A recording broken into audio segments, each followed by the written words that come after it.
नमस्कार, मैं रुचि सिंह और आप देख रहे हैं बातें यूपी की। मैं हाजिर हूं दिन भर की 10 बड़ी खबरों के साथ। विदेश मंत्री डॉक्टर एस जयशंकर 30 जून से 2 जुलाई तक अमेरिका दौरे पर हैं। वे अमेरिकी विदेश मंत्री मार्को रूबियो के आमंत्रण पर 1 जुलाई को क्वाड विदेश मंत्रियों की बैठक में हिस्सा लेंगे।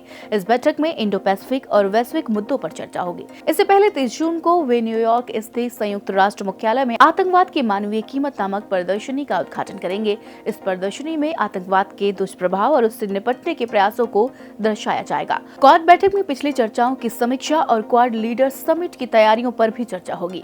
भारत आगामी समिट की मेजबानी करेगा।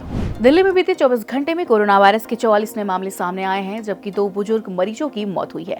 मृतकों की उम्र 73 और 76 बताई जा रही है। दोनों को अन्य गंभीर बीमारियां भी थी और इलाज के दौरान कोरोना संक्रमित हुए थे। इसके एक दिन पहले 29 वर्षीय महिला की भी मौत हो चुकी है। इस साल अब तक कोरोना से दिल्ली में 21 लोगों की मौत हो चुकी है। दिल्ली में फिलहाल सक्रिय मामलों की संख्या घटकर 267 रह गई है। स्वास्थ्य विशेषज्ञों ने संक्रमण के लिए LF.7, Gen.1 और NB.1.8.1 जैसे नए वेरिएंट को जिम्मेदार बताया है और लोगों से सतर्कता बरतने, मास्क पहनने और सावधानी अपनाने की अपील की है।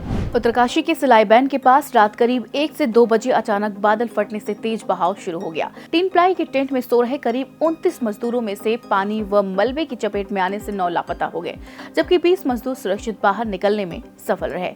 नेपाल के हरिकृष्ण चौधरी और कृति बहादुर सहित बहुतों ने बताया कि पानी की ठंड से नींद टूटी, लेकिन कुछ साथी जग नहीं सके और बह गए।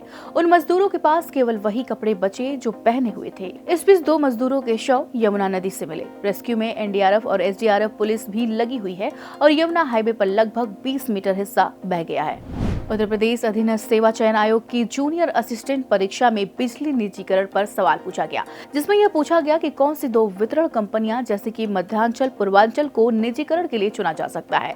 इस पर विद्युत उपभोक्ता परिषद के अध्यक्ष अवधेश कुमार वर्मा ने सरकार से कई सवाल पूछे कि क्या इससे बिजली दरें बढ़ेंगी, सरकारी संपत्ति सस्ती बिकेगी, आरक्षण व सरकारी नौकरियों पर क्या असर होगा और क्या इससे बड़ी निजी घरानों को फायदा होगा। परिषद सुझाव देती है कि सरकार 2027 के चुनावी घोषणा पत्र में 42 जिलों में निजीकरण का मसौदा शामिल करे और जनता की प्रतिक्रिया पहचानने निजीकरण को लेकर सरकार प्रदेश के 42 जिलों में गति दे रही है, जबकि उपभोक्ता परिषद इसकी आलोचना कर रहा है। उत्तर प्रदेश में त्रिस्तरीय पंचायत चुनाव की तैयारियां जोर पकड़ने लगी हैं। राज्य निर्वाचन आयोग कथित रूप से 16 जुलाई से मतदाता सूची संशोधन अभियान शुरू करेगा।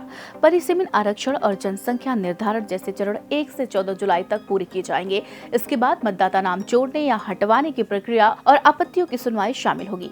मई-जून 2026 में पंचायत चुनाव की संभावना बनी हुई है। इससे पहले आयोग ग्राम पंचायत वार जनसंख्या का आकलन पूरा करेगा और प्रस्तावित वार्ड सूची 1 से 3 जुलाई में प्रकाशित करेगा। 4 से 8 जुलाई तक आपत्तियों के लिए खुला रहेगा और 9 से 11 जुलाई में निस्तारण होगा। प्रदेश व्यापी मतदाता संशोधन अभियान तथा परिसीमन की प्रक्रिया पूरी होने के बाद आयोग विस्तृत कार्यक्रम जारी करेगा, जिससे चुनावी तैयारियां अंतिम चरण में पहुंचेंगी।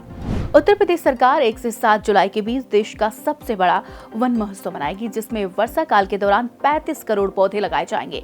इसके लिए वन विभाग ने 2586 पौधशालाओं में 52.43 करोड़ पौधे तैयार कर लिए हैं, जिसमें से 1.14 करोड़ पौधे सड़कों के किनारे लगाए जाएंगे। UP expressway, industrial development authority 5 प्रमुख एक्सप्रेसवे, बुंदेलखंड, पूर्वांचल, गंगा, गोरखपुर लिंक और आगरा लखनऊ के किनारे 2.5 लाख पौधे लगाएगी, जिसमें अकेले बुंदेलखंड एक्सप्रेसवे पर 1.20 लाख पौधे शामिल हैं। वन महोत्सव का उद्देश्य प्रदेश में हरित आवरण बढ़ाना, प्रदूषण नियंत्रण, नदी किनारों का संवर्धन और समुदाय आधारित पर्यावरणीय संवेदनशीलता बढ़ाना है। राष्ट्रपति द्रौपदी मुर्मू ने बरेली के IVRI के 11वें दीक्षांत समारोह में कहा कि छात्रों, विशेषकर छात्राओं की सक्रिय भागीदारी शुभ संकेत है। उन्होंने बताया कि हमारा ईशावास्यम इदम सर्वम दृष्टिकोण सभी जीवों में ईश्वर भाव दर्शाता है, जबकि मानव पशु के बीच का रिश्ता परिवार जैसा होता है।